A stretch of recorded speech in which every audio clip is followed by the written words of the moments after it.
Hello ladies and gentlemen, Meoni here of AceGamesTV, and today we're looking at Star Citizen again. This is a follow-up to one of my last update videos on Hangar Patch 10. Well, Hangar Patch 10 came with a few other things as well, and I had a bit of extra moolah from Christmas, so I decided to upgrade a few things. That's right, I got the Cutlass. Now, the Cutlass is actually in the game now. It's not just a statue, so you can go and have a look at the Cutlass in the hangar. But I thought I'd put this quick video together showing off my Cutlass and all of the detail that's gone into this. I'm not sure if I'm going to go with the Cutlass in the end. I might have a Constellation and a Freelancer setup, but I thought, you know, let's exchange ships on the store until I find something I like with this amount of cash. So as you can see, it's a fairly hefty looking ship. It's still pretty small. It's about the size of a 300i. Obviously a lot older looking, a lot more spaceship looking, at least in my book. I always see spaceships as spiky, hard edges, and sort of, I don't know, I guess I'm old-fashioned in that way. But look at these struts. They're really well detailed, and everything folds up into the wing. Into the wings when you're taking off, basically, when you're VTOLing. So you've got these lovely VTOL engines here. Obviously, a VTOL is vertical takeoff and landing, which means that you take off with it in that position, and then it will rotate horizontally to give you added thrust, as well as, you know, maneuvering upwards as well if you want to climb.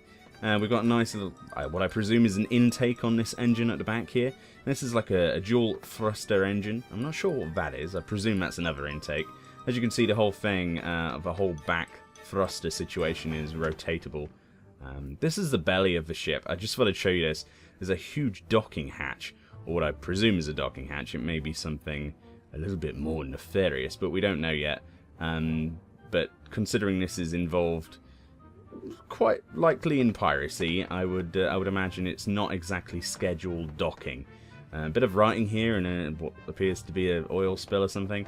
These are the back legs. These also fold up when you're going to be taking off, which is neat. So everything's going to be folded and out of the way. And look at these engines. So as you can see, these things will rotate horizontally, and the bottom of the thruster will rotate vertically to give you extra VTOL power, basically. This is basically in the flight position, where I presume it should be in the vertical takeoff position, where it would be completely vertical to give it added thrust. Otherwise the front's going to lift before the back, and that wouldn't happen. So yeah, we've got a nice little ramp here. Now this ramp isn't very thick, it's not as wide. It reminds me of the Freelancer ramp before they changed it to allow for the buggy to get up. We'll come to that in a moment. I'm not sure if this is going to be changed, but it looks pretty cool. It's fairly narrow though. So you've got this lovely green hatched interior as you get inside the Cutlass here, and you enter from the back. They've learnt from the Avenger that people like to actually get in their ships as opposed to just getting into a cockpit, and quite rightly so. Over here it appears that we've got disposal units or something, looks like a microwave. This is like a table or a workbench, or maybe even a bed. I presume it might be a bed actually, like a very hard bed or a tall bay or something. There's two of these. So the ship is pretty much symmetrical. Apart from this appears to be, I mean, is this the toilet? It's pretty grim if it is. And there's sort of like black splashes on the side there. I don't even want to know.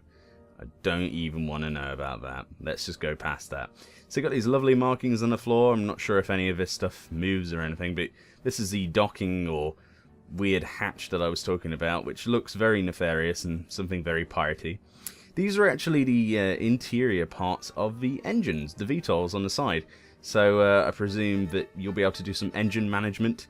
This is a ship for 2 to 3 people, I think. It's quite a small ship to have that many people on board, which really interests me. Which is why I'm maybe thinking about sticking with this one in the package, or I don't know, I might trade it out. I'll definitely be looking at the new Avenger model in the next video.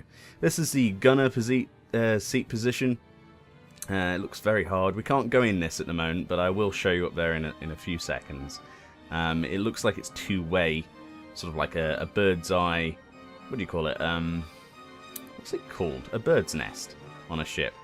So anyway, over here there's like piping, which I presume is something to hold on to for boarding parties, perhaps, maybe, you know, that could be a thing. Now you may notice up here towards the cockpit, well, we'll come up to that in a second, these are the panels. Now the information panels and settings and stuff are all on the right side here, so it's not symmetrical here.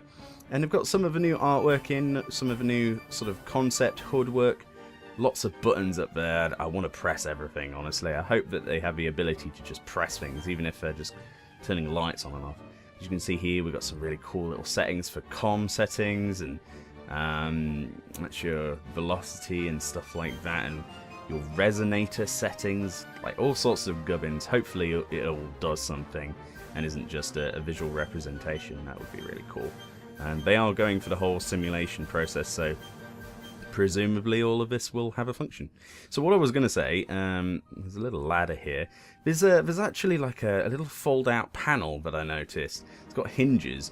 I presume this is either where the bed is or where there's a table or something. I don't know what this would be, honestly, but it looks like it folds out in this ladder, so possibly a bed.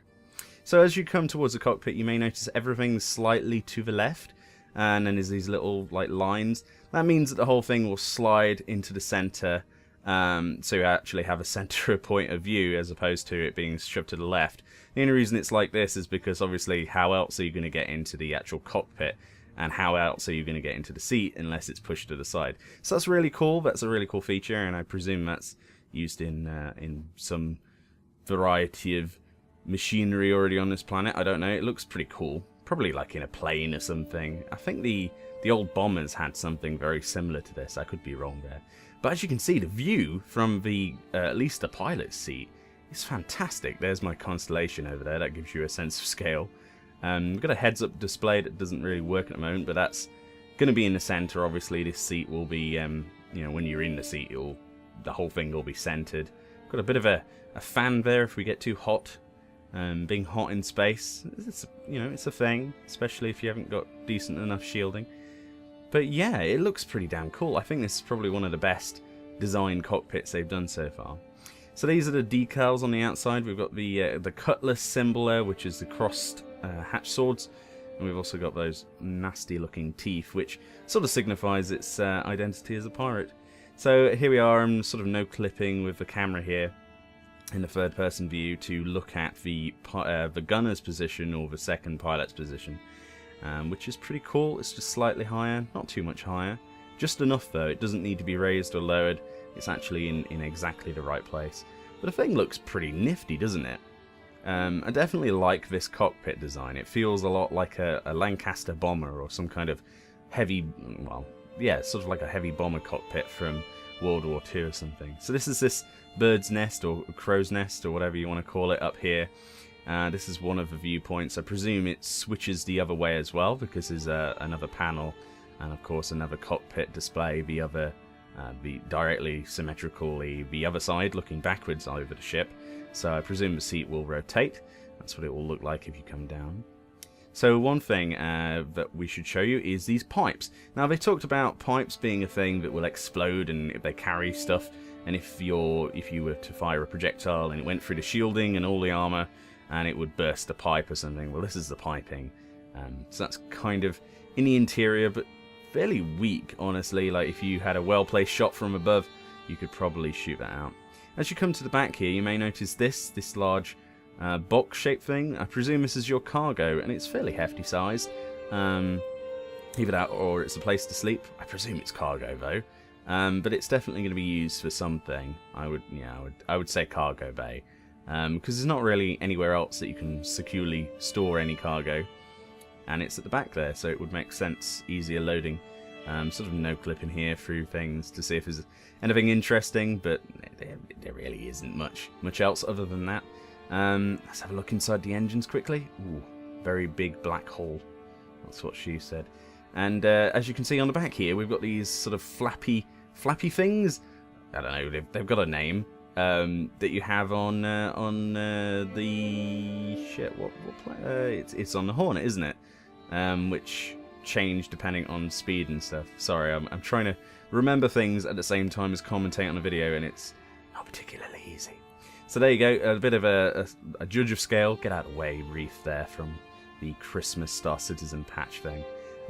Sort of gives you an idea of scale, looking at a constellation, which is probably, well, it is at the moment the biggest you can get in the hangar. They said that the Idris and all of those big ships won't actually be able to go into this hangar, or at least not in this type of hangar. I pressed the wrong button there.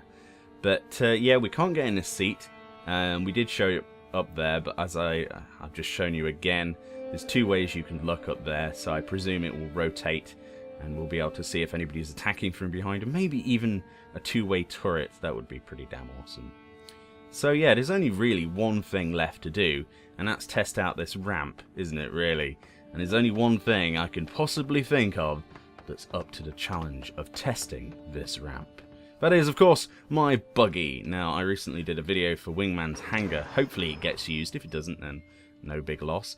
But it was all about buggies and whether or not we would be able to basically airlift and drop them out of the constellation, and where they would go, and if you could bring them on a constellation, because I want a sort of Mako design. So I'm mad about buggies. I love the idea of basically going to some unhospitable shithole of a planet and just dropping a buggy and driving out like Captain Picard did in that Star Trek episode. As you can see here, it's not wide enough. Not impressed. I don't think the... Oh, Jesus Christ. I appear to be rotating on my bald head. So yeah, that's pretty much a no. Honestly. Not designed. Not impressed. I think next we'll look at the Avenger, shall we? So, I've been Meoni. Thanks for watching my video. And I'll see you next time.